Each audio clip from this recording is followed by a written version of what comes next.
Adapun fakta-fakta hukum yang terungkap di persidangan yang dapat membuktikan adanya unsur dengan sengaja dan dengan rencana terlebih dahulu akan kami uraikan sebagai berikut.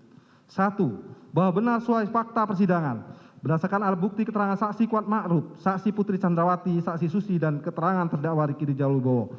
Pada hari Kamis tanggal 7 Juli 2002 sekira sore hari jam 18 WIB di rumah saksi Ferdi Sambo yang beramat di Perum Cempaka, Residen Blok 3 Jalan Cempaka, Kelurahan Bayu Rojo, Kecamatan Mertoyudon, Kabupaten Magelang, terjadi keributan antara saksi Putri Chandrawati, korban Nopriansah Yosua Huta Barat, dan saksi Kuat Ma'ruf. 2.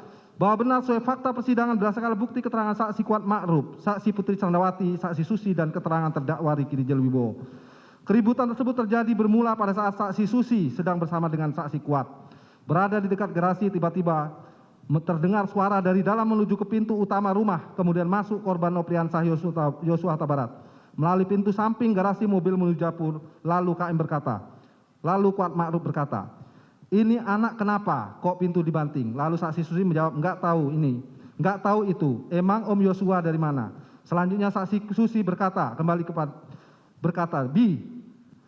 Selanjutnya saksi Kuat Ma'ruf berkata kembali kepada saksi Susi, "Bi, coba lihat Ibu Putri Chandrawati." Dan atas arahan saksi Kuat Ma'ruf tersebut kemudian saksi Susi naik ke lantai 2 dan melihat pintu kaca sudah terbuka dan melihat saksi Putri Chandrawati dalam keadaan sudah terjatuh di depan kamar mandi sambil duduk dan menyender di keranjang tumpukan baju kotor dengan kondisi lemas dan pucat.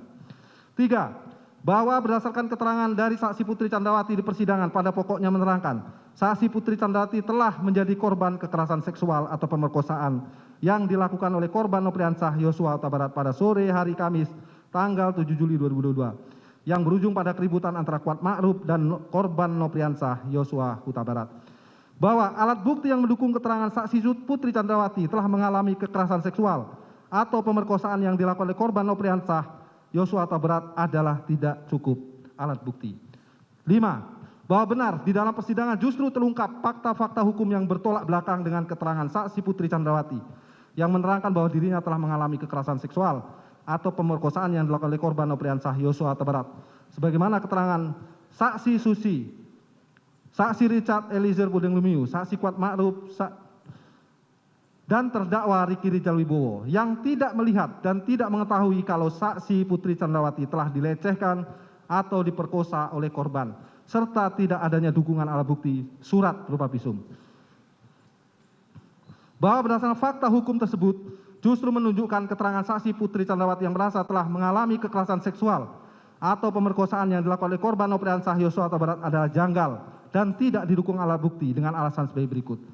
Bahwa berdasarkan keterangan saksi Susi, fakta yang ada di Menggalang, saksi Kuat Ma'ruf, saksi Susi yang ada pada saat kejadian dan melihat langsung saksi Putri jatuh di depan kamar mandi sambil duduk dan menyender di keranjang tumpukan baju kotor lemas pucat, justru menerangkan tidak mengetahui apakah saksi Putri Chandrawati ada dilecehkan oleh korban Nopriansah Yosua Huta Barat atau tidak.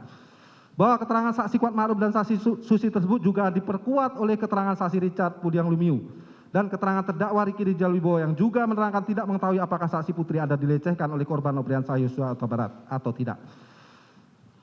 D. Keterangan saksi Vera Simanjuntak yang menerangkan bahwa saksi ada berkomunikasi dengan almarhum Nopriansah Yosua Huta Barat pada hari Kamis tanggal 7 Juli 2022 sekitar pukul 20 WIB, di mana pada awalnya saya mendapat panggilan WhatsApp tak terjawab sebanyak 1 kali, namun setelah almarhum menghubungi kembali yang kemudian saya angkat namun putus, kemungkinan jaringan kurang bagus.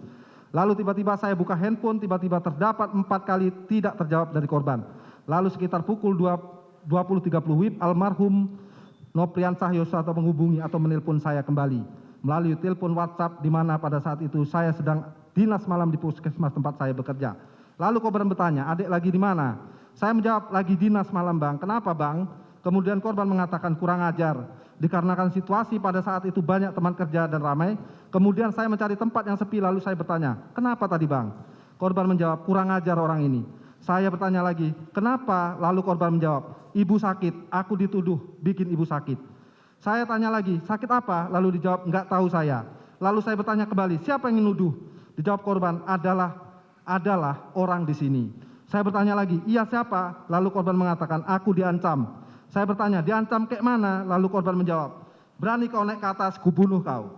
Saya balik nanya, 'Siapa yang mengancam?' Korban menjawab, 'Sekuat-sekuat di sini.' Dengan nada suara korban ketakutan dan suara bisik-bisik, selanjutnya saya menenangkan korban. Udah, jangan takut. Kalau abang nggak salah, memangnya abang ngapain? Ibu apa abang pukul? Ibu apa abang pukul? Lalu korban menjawab, ya enggak lah dek. Saya tanya lagi, ya udah kalau nggak salah jangan takut. Bilang kalau abang tuh nggak ngapa-ngapain ibu.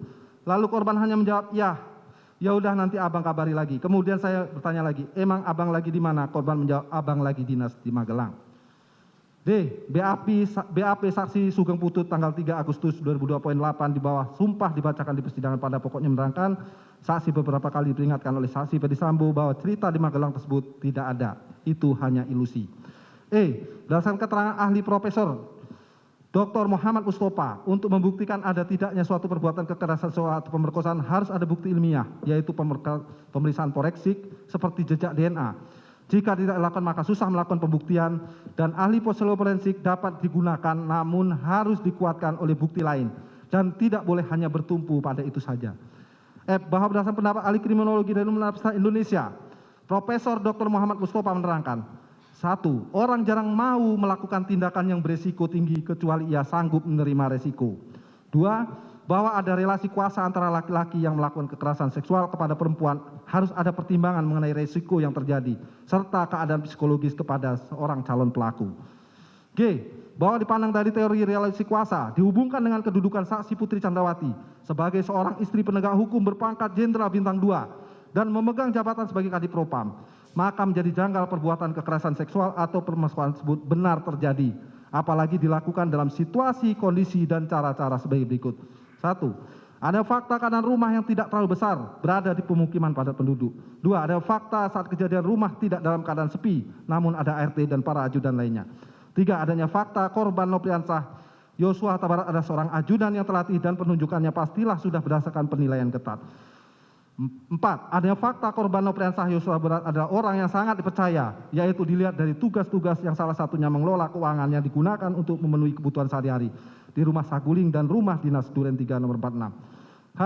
Berdasarkan teori relasi kuasa, perbuatan yang dituduhkan pada korban Nopriansah Yosua Huta Barat merupakan suatu perbuatan yang berisiko tinggi, sehingga menjadi janggal jika dilakukan dengan cara sebagaimana fakta yang terungkap di persidangan, seperti membuka dengan paksa pintu kaca sliding yang terkunci sehingga terdengar suara hentakan pintu yang berbunyi keras, dan perbuatan-perbuatan janggal lainnya seperti membanting-banting tubuh saksi Putri Candrawati ke lantai dan ke atas kasur. I. Adanya peristiwa yang janggal di mana korban kekerasan seksual atau pemerkosaan justru memanggil pelaku pemerkosaan untuk bertemu dengannya di kamar, tempat di awal perbuatan kekerasan seksual tersebut dilakukan, bahkan dalam durasi selama 10 menit, yang substansi pembicaraannya hanya sebatas untuk menyampaikan pesan dengan perkataan, saya mengampuni perbuatanmu yang keji terhadap saya, tapi saya minta kamu untuk resign. Sebagaimana kesesuaian pada keterangan saksi Putri Candrawati dan terdakwa Riki Rijal Wibowo. J.